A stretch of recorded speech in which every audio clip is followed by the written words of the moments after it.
आज हम बहुत महत्वपूर्ण एमसीक्यूज को हल करेंगे जो एएनएम के सभी एग्जाम के लिए महत्वपूर्ण है। आइए शुरू करते हैं। यहाँ पे पहला क्वेश्चन क्या कहता है, आयुष स्टैंड फॉर, यानी कि आयुष की डेफिनेशन क्या है, या आयुष को किस तरीके से आप इसको रेफर कर सकते हैं, या आयुष को किस तरीके से आप इसको क्या करेंगे, बताएंगे अल्फाबेटिकली कि आयुष क्या होता है। आयुर्वेदिक, एलोपैथिक, एलोपैथिक तो एलोपैथिक तो ये नहीं है, तो इस तरीके से हम इसे एलिमिनेशन मेथड हम इसमें यूज कर रहे हैं, तो एलोपैथिक वाला तो हट जाएगा। अब ऑप्शन ए और बी यहाँ पर, डी यहाँ पर रहता है। यहाँ पर है योगा, यूनानी, सिद्धा, home care based system of medicine. Home care based, actually home care based जो आता है वो एलोपैथी में आता है, एलोपैथी में आता है होम केयर सर्विसेज के दौरान। लेकिन ऑप्शन डी कहता है आयुर्वेदिक, योगा, यूनानी, सिद्धा, यहाँ पर चेंज है होम्योपैथिक सिस्टम ऑफ मेडिसिन। ठीक है, होम्योपैथिक आयुष के अंतर्गत आता है, तो ऐसे तरीके से अगर हम देखें तो ऑप्शन डी हमारा बिल्कुल सही बैक है, ऑप्शन डी, क्योंकि इसके अंतर्गत आयुर्वेदिक, योगा, यूनानी, सिद्धा, होम्योपैथिक मेडिसिन का इस्तेमाल किया गया है। दूसरा है what is the health assessment. Assessment क्या होता है, असेसमेंट से हम पेशेंट्स की जो भी बीमारी हो सकती हैं, जो भी डिजीज है उनका पता करते हैं, यानी कि जो भी डिजीज है हम उनको फाइंड आउट करने में हेल्प करेंगे।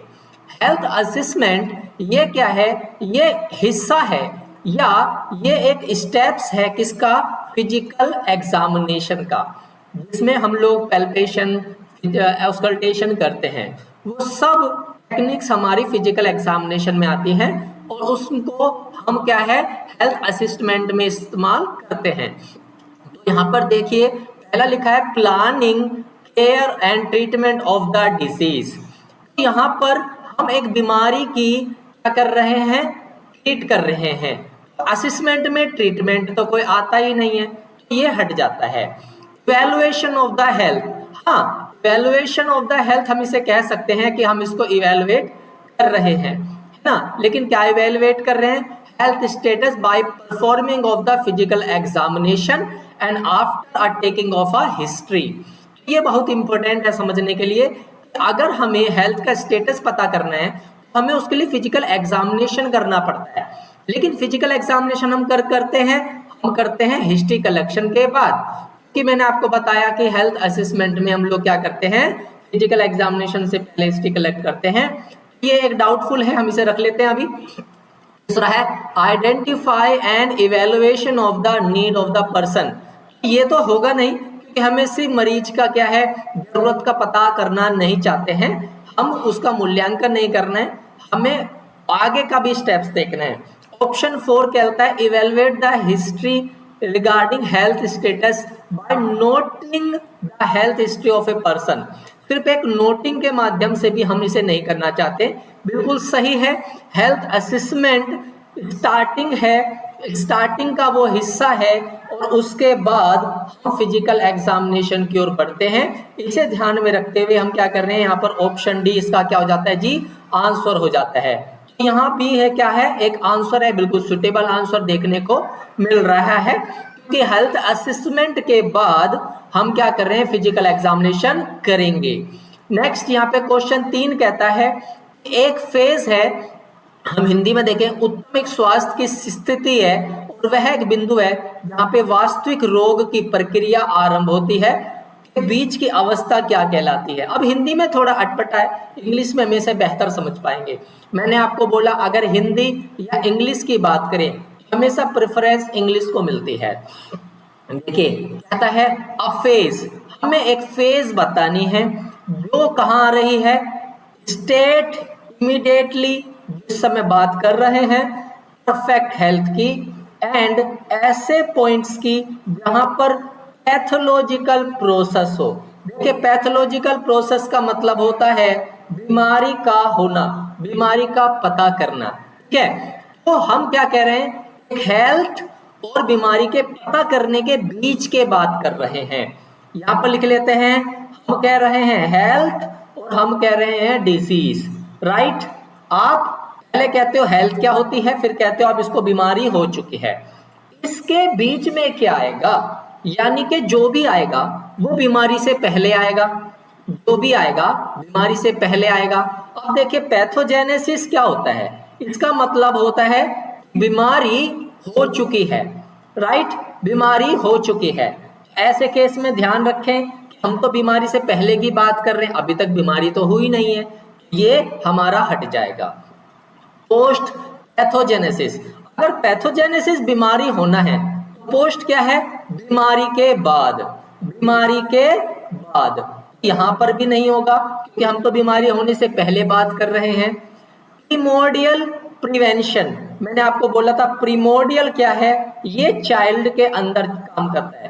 प्रीमोर्डियल प्रिवेंशन चाइल्ड के लिए होता है ना, जैसे आप उनमें इंजेक्शन लगाना चाहते हो, इम्यूनाइजेशन करना चाहते हो या हेल्थ एजुकेशन देना चाहते हो। नेक्स्ट यहाँ पर है प्री पैथोजेनेसिस। प्री पैथोजेनेसिस क्या होता है, प्री पैथोजेनिस, प्री, ये जो प्री वर्ड होता है ये होता है पहले, राइट, प्री होता है पहले, और पैथोजेनेसिस का मतलब होता है बीमारी, बीमारी से पहले। मिल गया मैं आंसर, हमारा आंसर है डी, यहाँ पर आंसर हमारा डी होगा। नेक्स्ट क्वेश्चन देखते हैं। नेक्स्ट क्वेश्चन कहता है कैप्चर अ वीडियो, एक वीडियो बनाई गई जिसमें ये बताया गया ट्रांसफर्ड वाया इंटरनेट, यानी कि हम वीडियो को क्या कर रहे हैं, भेज रहे हैं, भेज रहे हैं, किसके माध्यम से, इंटरनेट। लेकिन यहाँ पर लिखा है रियल टाइम, देखिए यहाँ पर लिखा है रियल टाइम। रियल टाइम का मतलब होता है बिल्कुल उसी समय, उसी समय, रियल टाइम का मतलब होता है उसी समय, ठीक है। तो हम वीडियो जब किसी को भेज रहे होते हैं उसी समय इंटरनेट के माध्यम से, तो हम उसे क्या कहेंगे, हैंडसेट कहेंगे, बिल्कुल नहीं कहेंगे।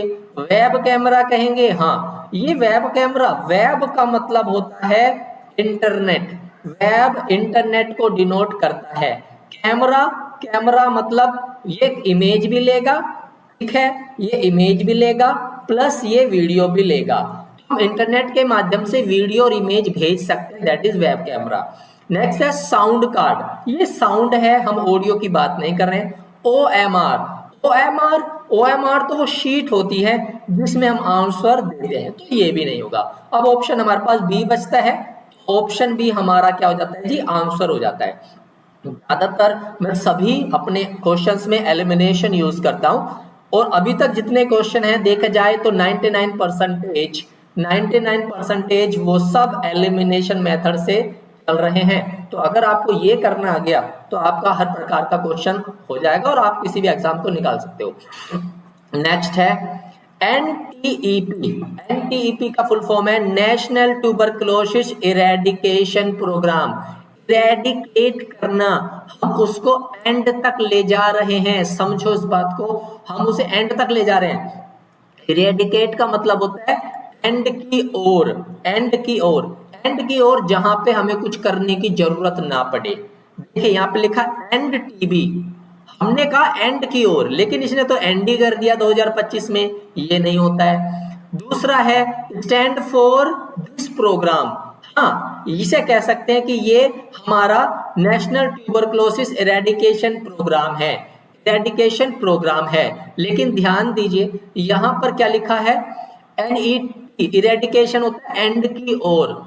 एंड की ओर का मतलब हम ऐसे सहेंगे कि एक एक्सपेक्टेड, अगर आपको याद हो एक्सपेक्टेड का मतलब होता है हो सकती है, हो सकती है क्या, ऐसी कोई डेट। यहाँ पे कोई डेट तो है नहीं, इसे हम हटा देते हैं। अब देखिए नेक्स्ट लिखा है NSP, NSP ठीक है, expect 80% reduction in TB incident, ठीक है। समझने वाली बात यह है कि यहाँ पर क्या लिखा है, हमें एक डेट मिली है और उसमें एक रिडक्शन डेट का परसेंटेज मिला है जो टीबी के लिए ही है, और इरेडिकेशन प्रोग्राम जो चला है वो इंसिडेंस के लिए ही है। तो ये एक डाउटफुल है, मैं सभी डाउट में कर देता हूँ। NTEP object for private sector engagement, ऐसा नहीं कि सिर्फ प्राइवेट ही काम करेगा, ये भी नहीं है। अब यहाँ पर क्या लिखा है, नेक्स्ट है एक्सपेक्ट करता है, बिल्कुल ठीक है। 90% reduction in TB mortality by 2025। सिर्फ मोर्टेलिटी का ही मतलब नहीं है इरेडिकेट करना। देखिए, एंड की ओर ले जाने का मतलब सिर्फ मृत्यु दर को ही नहीं है, सिर्फ मृत्यु दर को ही नहीं है, इस केस को ये भी हट जाएगा। हम ये कह रहे हैं इस क्वेश्चन में सही स्टेटमेंट निकालो जो ये कह रही है कि हम टीबी को एक समय तक पूरी रीति से खत्म करेंगे, ना ही किसी को टीबी होने देंगे और ना ही टीबी से मरने देंगे। यहाँ पे तो सिर्फ मृत्यु की बात की जा रही है, ये भी नहीं होगा, पहला दूसरा भी नहीं है और यहाँ पर चौथा भी नहीं है। ऐसे केस में ऑप्शन सी बिल्कुल ठीक बैठता है, ऑप्शन सी बिल्कुल ठीक बैठता है।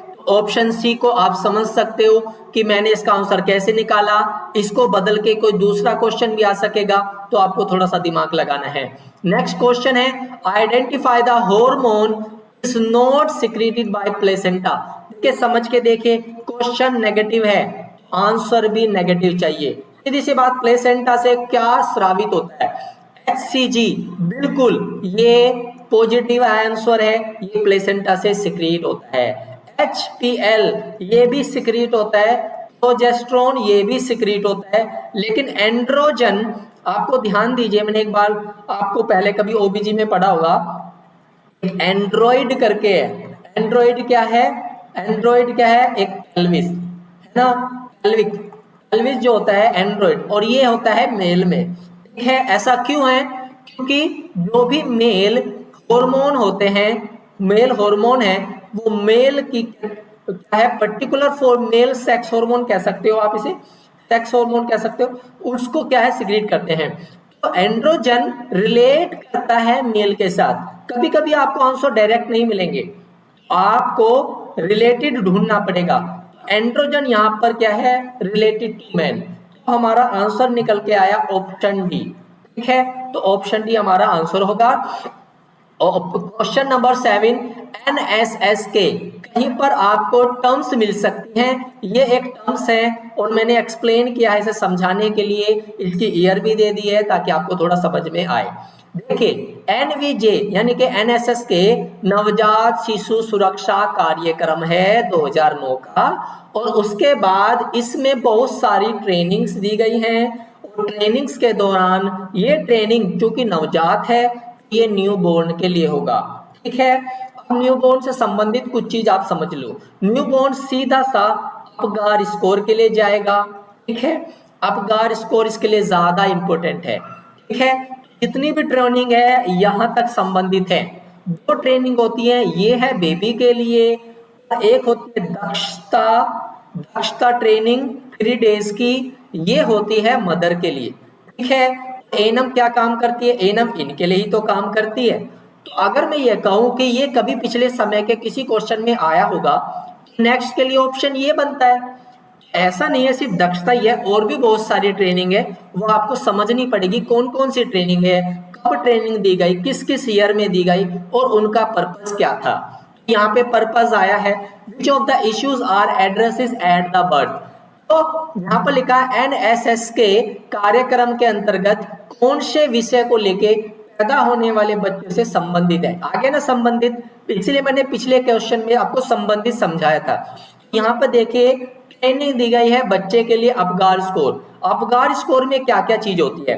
अपगार स्कोर में पल्स है, और उसकी स्किन का कलर है, स्किन का कलर होता है, और साथ में टेम्परेचर की बात की जाती है। ठीक है, ध्यान में समझना, टेम्परेचर की बात की जाती है, साथ है बच्चे को हीट का दिया जाता है, हीट दिया जाता है। हीट क्यों दी जा रही है? क्योंकि हीट नहीं देंगे तो बच्चा हमारा क्या चला जाएगा, हाइपोथायरेक्सिया में या हाइपो टेम्परेचर में चला जाएगा, हाइपो में चला जाएगा, यानी कि less than 95 degree of Fahrenheit के हिसाब से एक एडल्ट में होता है, हम इसे कह सकते हैं हाइपोथायरॉइड, हाइपो टेम्परेचर में जा रहा है हमारा। ठीक है, अब समझने देखिए क्या है, इस चीज को समझ के देखिए। देखिए, सबसे पहली चीज, जब एक बच्चा पैदा होता है उसके लिए पहली चीज इंपॉर्टेंट होती है हाइपोथर्मिया। ठीक है, उसके बाद दूसरी चीज होती है रिससिटेशन। ठीक है, रिससिटेशन ये क्या है? प्राथमिकता हाइपोथर्मिया है, दूसरी चीज होता है रिससिटेशन। इसलिए आपको बोला जाता है कि जब भी बच्चा पैदा हो सबसे पहले रेडिएंट वार्मर में रखा जाए। ठीक है, अगर आपके दिमाग में चीज समझ में आ रही है तो इसे हल करते हैं। प्रिवेंशन ऑफ द हाइपरथर्मिया मिल गया, prevention of the hyperthermia doubt में रखते हैं। बेसिक न्यूबॉर्न रिससिटेशन, देखिए इसे भी डाउट में रखते हैं। इंटीग्रेटेड बिल्कुल नहीं है और ये चौथा भी नहीं है। अब इसमें प्रायोरिटी क्या है? प्रायोरिटी है हमारा पहला, मैंने पहले लिखा प्रायोरिटी हाइपोथर्मिया है, यहाँ पे ऑप्शन हमारा ए बैठता है। ठीक है, अब ऑप्शन बी क्यों नहीं है? देखिए ऑप्शन बी हाँ रिससिटेशन में आएगा, लेकिन ये बेसिक है। बेसिक का मतलब होता है जो सबके लिए करते हैं, बेसिक का मतलब सबके लिए करते हैं। यहाँ पर ऐसी खास बात ट्रेनिंग देने की जरूरत क्यों है? ट्रेनिंग है जैसे कि हाइपोथर्मिया, सबसे पहले बेबी को वॉश करो, उसके बाद बेबी को मदर के साथ, मदर यानी कि कंगारू मदर केयर दो, ठीक, उसके बाद बेबी को फीड कराओ। ये सीधा सा फंडा है। ये तरीका कहाँ आया? हमारा ट्रेनिंग के दौरान आया। तो क्वेश्चन नंबर 7 एनएसएस के सबसे पहले प्राथमिकता हाइपोथर्मिया के लिए है। Question number 8 molecular rubber footwear, molecular rubber footwear हम क्या कह रहे हैं? हम कह रहे हैं ऐसे रबर के फुटवेयर, फुट में पहनने वाले जूते, है ना, ऐसे पहनने वाले जूते। देखिए कोई स्पेसिफिक ही तो होगा ना, संवेदनशील, असंवेदनशील पैर, असंवेदनशील पैर, असंवेदनशील पैर कहाँ पे आ सकते हैं? लेकिन जो कि मेजर इनिशिएटिव विच डिजीज, इनमें से मेजर डिजीज कौन सी है? एक्सीडेंट विक्टिम होगा, इसको कोई पहचानने की जरूरत नहीं। पोलियो का अदर केस होता है, हम लोग अलग से जूते पहनाते हैं। लेप्रोसी हाँ डाउटफुल है, और एपिलेप्सी का मिर्गी से कोई लेना देना नहीं। ऑप्शन हमारा सी बैठता है, क्योंकि ये अकेली एक प्रकार की मेजर ऐसी डिजीज है जहाँ पे हमें समझना पड़ेगा। इस डिजीज में ही हम लोग क्या कह सकते हैं कि हाँ जो प्रोग्राम चलाए गए उसमें इस तरह के जूतों का वर्णन किया गया है। तो लेप्रेसी डिजीज रहेगी। गिवन बिलो सम न्यूट्रिशनल प्रोग्राम, यहाँ पर कुछ न्यूट्रिशनल प्रोग्राम दिए गए हैं, और अगर मैं इसे क्रोनोलॉजिकली एक ऑर्डर में रखूं, यानी कि लेस टू हाई रखूं या स्टार्टिंग टू एंड रखूं या शुरुआत से हाई रखूं, तो आप इसका क्रोनोलॉजिकल ऑर्डर निकाल सकते हो। सबसे पहले इसमें क्या आ सकता है? सबसे पहले ढूंढो 1970 आया, तो पहले आया हमारा फोर्थ, ठीक है। 1970 के बाद आया 1995, ठीक। उसके बाद क्या आता है? उसके बाद आया 5 यानी कि अन्नपूर्णा स्कीम। उसके बाद आया 1, उसके पास आया 2, ठीक है। 4 3 5 1 2 ये सीरीज है। इस सीरीज के दौरान ही बच्चों के समय समय पे मिड डे मील प्रोग्राम्स वगैरह आए गए हैं।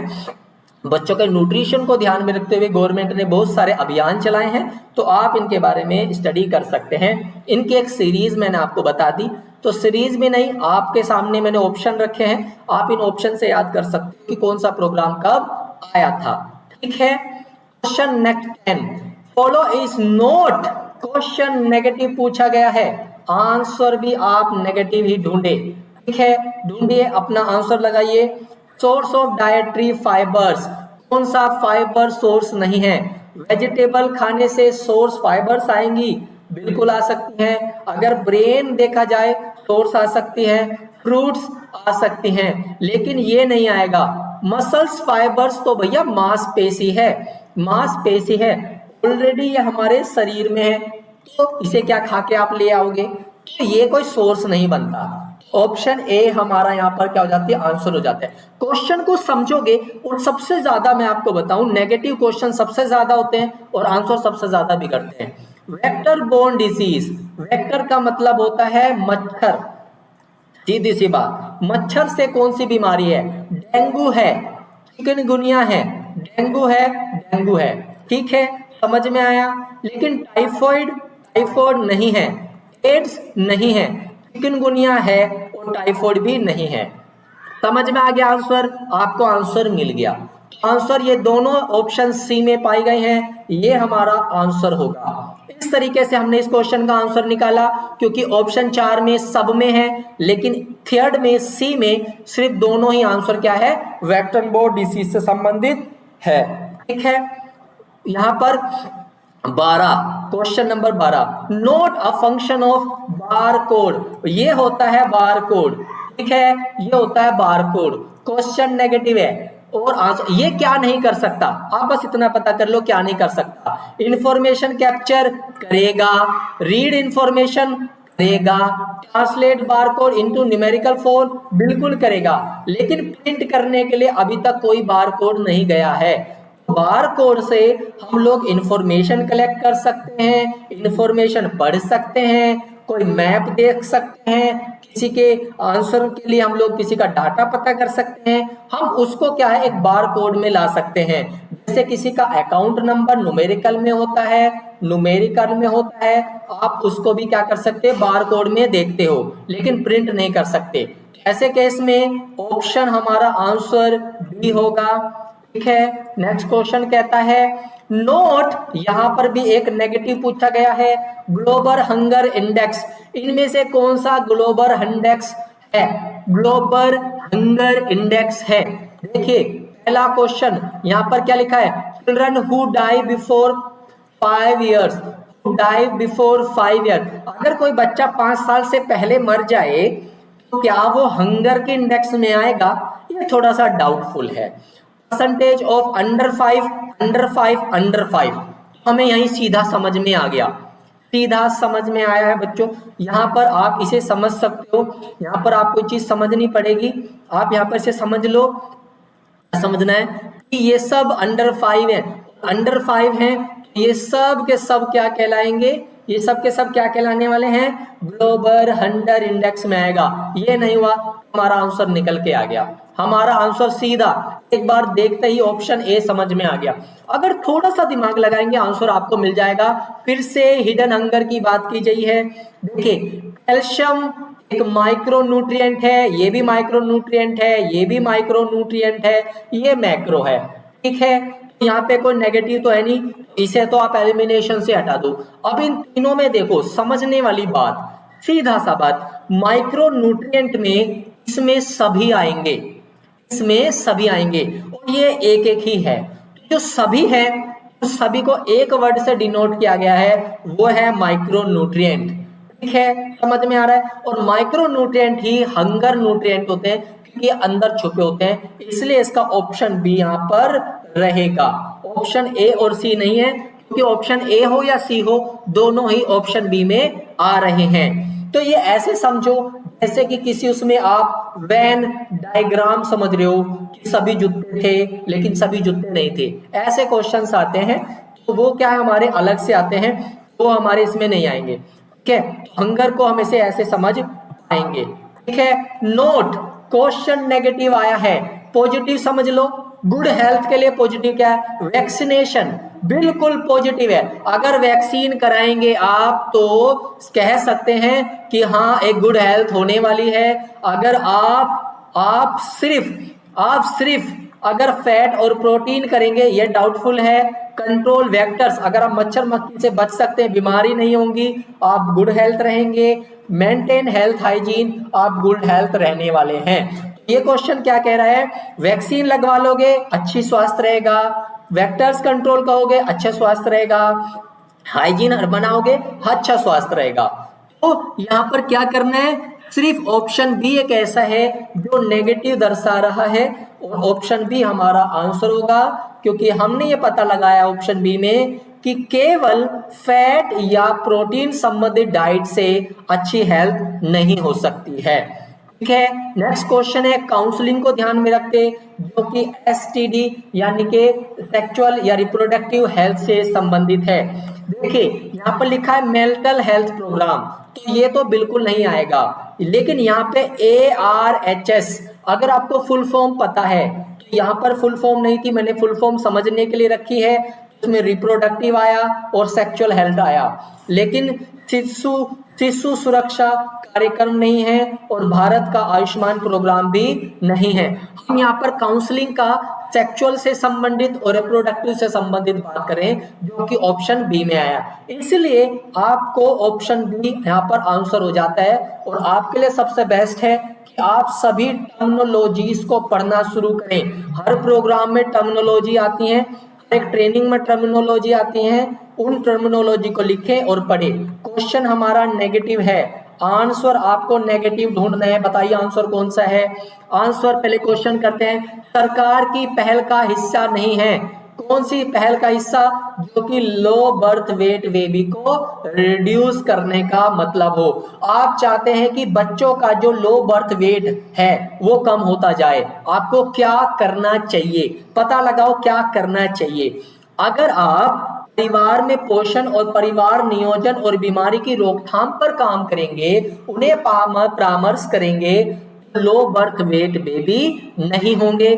ठीक है, अगर आप प्रेग्नेंट लेडी को एनीमिया से संबंधित समझाएं तो भी क्या होगा? लो बर्थ वेट बेबी नहीं होगा। अगर आप एएनसी की विजिट में बढ़ोतरी करें, जैसे कि 4 होनी है, आप 5 कर लो, 6 कर लो, मना थोड़ा ना करिए, तो इससे भी क्या होगा? हमारा बच्चा 2.5 किलो से कम पैदा नहीं होने वाला, क्योंकि आप उसे सलाह दे रहे हो। समझो, आप उसे सलाह दे रहे हो। लेकिन आप कह रहे हो immunisation and providing vitamin A supplement up to age of 5 years, ये तो ऑपोजिट है, ये तो नेगेटिव है, ये तो ऑपोजिट है। ऑपोजिट का मतलब है उल्टा।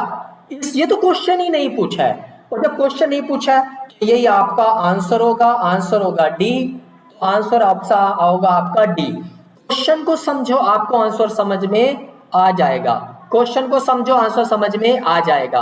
अब देखिए बहुत ही ज्यादा इंपॉर्टेंट है, वो है 100 ml डीऑक्सीजनेटेड ब्लड, यानी कि 100 ml कार्बन डाइऑक्साइड है और वो डिलीवर की जा रही है पर्टिकुलर ml में। ठीक है, जो कहाँ है? एल्वियोलाई।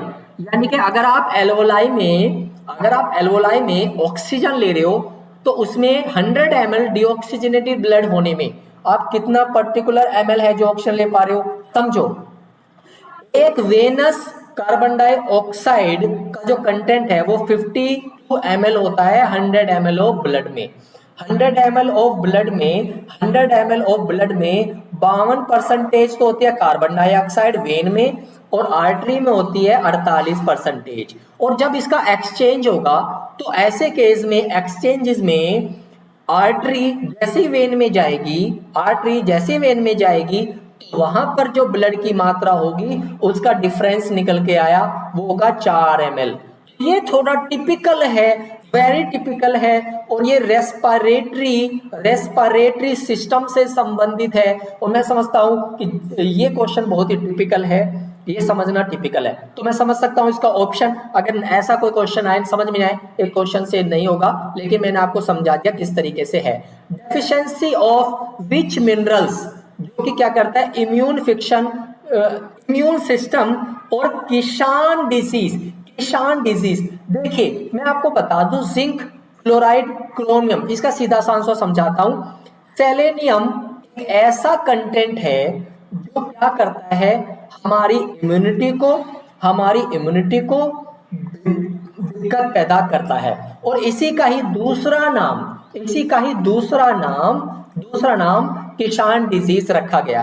सेलेनियम से कमजोरी जो हमारे अंदर आती है वो है इम्यूनिटी की कमी, और इसी से यही डिजीज का दूसरा नाम किसान डिजीज है। और नेक्स्ट क्वेश्चन है हमारा, वो है आयरन से संबंधित, आयरन डेफिशिएंसी एनीमिया।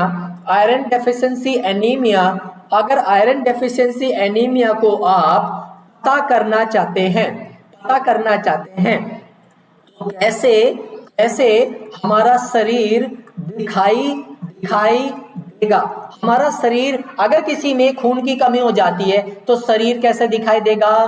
पीला दिखेगा, बिल्कुल सही दिखेगा। Redness, discolouration of the conjunctiva, नहीं, डिस्कलरेशन तो ठीक है, लेकिन वहां पर रेड, आंखें लाल होंगी, बिल्कुल नहीं है। और paleness of nail and soft palate, अगर नाखून पीला पड़ जाए उससे पता कर लोगे, बिल्कुल नहीं पता करने वाले हो।